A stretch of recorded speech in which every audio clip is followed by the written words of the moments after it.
What's up, guys? Coaster Hunters here, and today we are going to be doing my top 5 favorite launch coasters. I've been on 6 launch coasters, I think, right off the top of my head, but the one not making this list is Slinky Dog Dash at Hollywood Studios, because that is a kiddie coaster. And so, yeah. Coming in at number 5 is going to be Rock and Roller Coaster at Hollywood Studios. Yes, this is a Vekoma, but in my opinion, it's not that bad. I mean, my friend Alex, the coaster enthusiast, he does not like it at all, but I find it to be one of the best Vekomas, actually. Yes, there is a little bit of headbanging here and there, but nothing unbearable. The layout isn't great, but the launch is fun, and it's a pretty long ride, and being inside with blasting music and not being able to see much at all just adds to it. There's a whole ton of theming in there, with road signs and going through stuff. I love that. But, it's an okay ride, and it is a Vekoma after all, so. Coming in at number 4 is going to be Cheetah Hunt at Busch Gardens, Tampa. This is a very fun ride, but not the intensity that I'm looking for. I love intense rides. That's why I love Wicked Cyclone, King Ka, etc. And this just doesn't meet my terms for intensity. It's more of a family coaster. After all, it only does have a 48-inch height restriction. I'm not saying just because of that makes it, a kiddie or a family coaster. But I'm saying, typically that's not going to be as intense a ride. There is one inversion, and you do get pretty good hang time on it. The duration for this ride is great. I love the twisty section. I love the figure 8 element. That is super unique. And the second launch is the best launch on the ride. And I love how you just shoot out of the station and you just get this long ride experience and you go over the water. It's really good. And coming in at number 3, this may surprise some people. Top Thrill Dragster at Cedar Point. Listen, this is a fantastic ride. I love it. I love it so much. I've been on it probably like 10 times. It's so good. But here's the thing. I do not see it to be as intense as King Ka. Since I've been on King Ka before that, I feel like it was so much less intense than King Ka. Because, yeah, it is 120 miles an hour. That is freaking insane. But what I'm saying is, King Ka goes 128 and 3.5. And yes, the launch on King Ka is much rougher, and that makes it more intense. But on Dragster, you're going 120 in 3.8 off the top of my head. And because I've been on King Ka, that just makes it feel so much less intense. But yes, I do absolutely love that it has T-bars, unlike King Ka. And I love it all around. I feel like it is a very short ride. It is. But it packs in a punch in that short amount of time.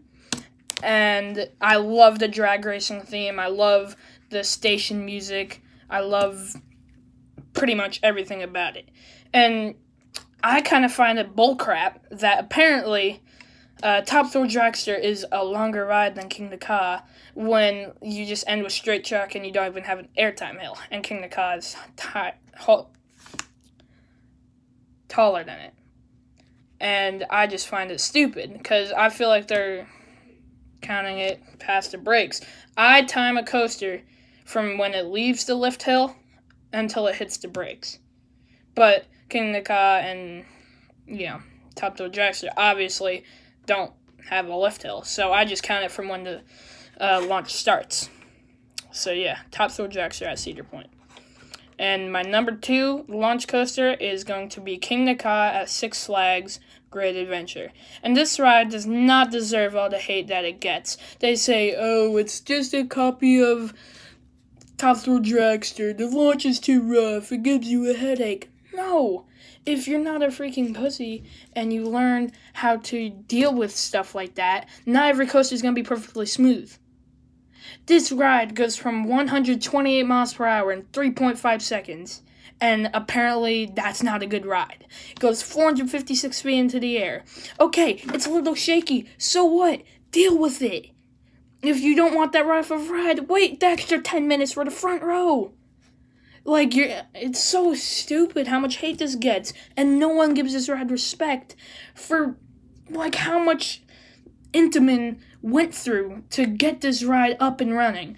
If you haven't seen it, look up on YouTube, King the Ka documentary of it being built. You'll see how much they went through to get this thing built. Like, it just blows my mind how so many people don't have respect for what they did with this ride, and like all they went through. So yeah, King the Ka at Six Flags Great Adventure. And my number one launch coaster, yet another Intamin, 4 out of the 5 rides on this list have been Intamins, is Maverick at Cedar Point. This is a multi-launch. And oh my god, I love this ride so much, it's not even funny. I rode this thing probably like 20 times in one day when I was at Cedar Point. I could not get enough of it. I love that one airtime hill where you just come flying out of your seat. I love the rapid transitions, kind of like El Toro style. Like, oh my gosh, I love this coaster so much. And that launch straight into that turn. I love this thing so much. And the drop, even the drop is good. This just shows that you don't need a tall coaster for it to be good. Like, it's such a good ride. It's not even funny. And, I've thought about so much, if that inversion was still there, how much more intense that would make the ride. And, like, it is a fairly long ride, and you go in and out through rocks and rubble. It's so good. And I just can't get enough of it. So that is my top 5 favorite launch coasters that I have ridden. I will be coming out with a bunch of roller coaster reviews that I've been on, and that should be out within the next, probably today or maybe another day, as in tomorrow. So thank you guys for watching. Coaster Hunters out.